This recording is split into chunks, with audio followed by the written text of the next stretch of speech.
Bertempat di ruang rapat paripurna, DPRD Kabupaten Nganjuk menggelar rapat paripurna pandangan umum fraksi-fraksi terhadap rancangan peraturan daerah tentang perubahan anggaran pendapatan dan belanja daerah atau APBD tahun anggaran 2025.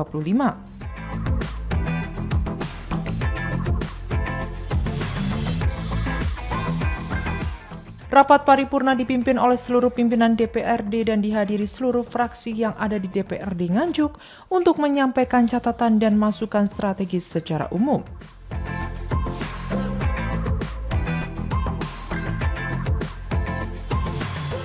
Fraksi-fraksi mendorong agar perubahan APBD 2025 lebih responsif terhadap dinamika ekonomi, memperkuat layanan dasar, serta memastikan efektivitas program prioritas yang langsung menyentuh kebutuhan masyarakat.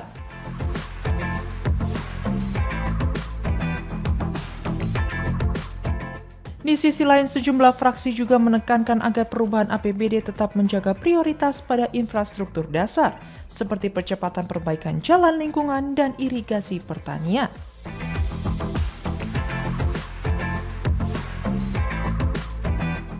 Beberapa fraksi menyoroti serapan anggaran semester berjalan yang dinilai perlu dipacu agar tidak menumpuk di akhir tahun anggaran.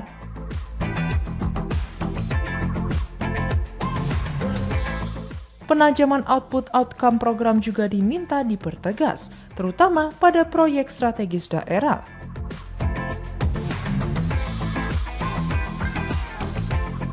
Dalam pandangan umumnya, fraksi-fraksi meminta agar pengadaan barang dan jasa mengacu ketat pada regulasi dan asas value for money.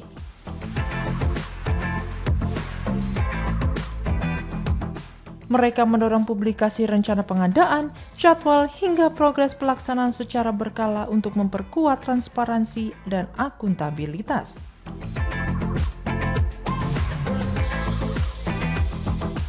Pihak eksekutif menyatakan siap menindaklanjuti catatan fraksi melalui pembahasan pada tingkat komisi maupun panitia khusus.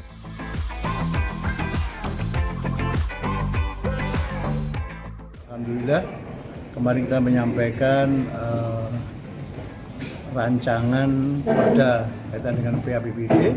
Hari ini adalah pandangan fraksi-fraksi ya. Saya pikir bagus, masukan juga bagus-bagus ya. Dan untuk kita juga untuk kita introspeksi, kita benahi yang bagus juga akan kita lanjutkan. Yang intinya DPR juga objektif, ada bentuk dukungan, terus kemudian masukan-masukan, ada yang bentuknya bertanya, ada 3 komponen ya, jadi saya baca sekilas. Bagus lah.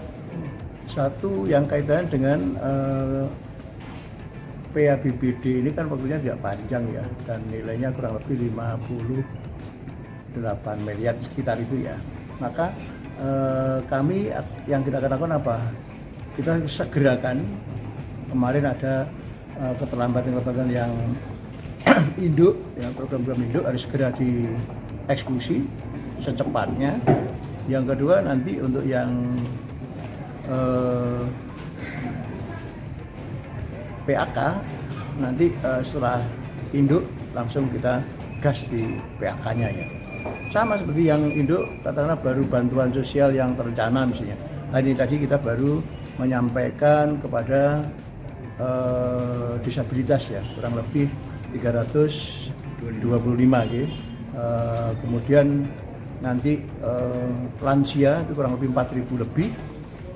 Kemudian bantuan untuk anak miskin kurang lebih 425 ya. Termasuk nanti juga bantuan untuk buruh-buruh tani tembakau ya. Nanti juga akan kita segera meluncurkan kurang lebih anggaran bansos itu kurang lebih ya 13 miliar ya. Terus kemudian jalan-jalan yang utama, karena ini urat nadi perekonomian ada di jalan, maka jalan-jalan harus kita pastikan jalan kabupaten. Terus kemudian termasuk juga di dalamnya jalan usaha tani kemarin juga banyak dibantu, misalnya saja beberapa desa ya, saya juga dibantu Mas Ausap untuk jalan yang menghubungkan 2 desa misalnya seperti itu.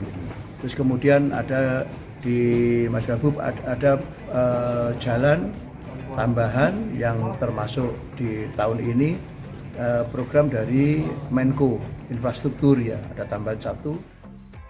Sementara itu, pihak eksekutif menegaskan bahwa pembahasan perubahan APBD 2025 akan berfokus pada keberpihakan anggaran dan disiplin implementasi.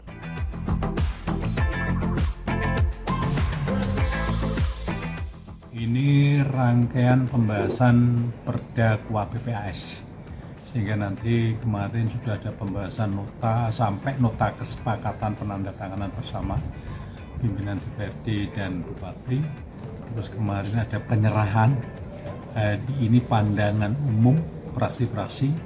Setelah itu nanti kita serahkan kepada Badan Anggaran untuk membahas raperdanya. Raperda tentunya dengan secara detail terkait dengan RKA dan lain-lainnya. Harapan kami nanti secepatnya, karena setelah itu nanti persetujuan bersama terkait dengan perda perubahan, dan setelah itu nanti dikirim ke gubernur untuk mendapatkan evaluasi. Setelah itu nanti baru bisa dilaksanakan untuk kepentingan pelaksanaan APBD perubahan tahun 2025 ini. Sampai berapa lama nanti Pak? Kami prediksi biasanya evaluasi gubernur itu maksimal 3 minggu. Maka harapan kami akhir bulan ini evaluasi sudah turun, sehingga bulan depan sudah mulai bisa dilaksanakan. Gitu. Kalau kita terus komunikasikan, koordinasikan, harapan kami ya 2 minggu evaluasi gubernur sudah turun, begitu keluar nomor registernya sudah bisa untuk dilaksanakan kegiatan-kegiatan perubahan keuangan tahun 2025 ini.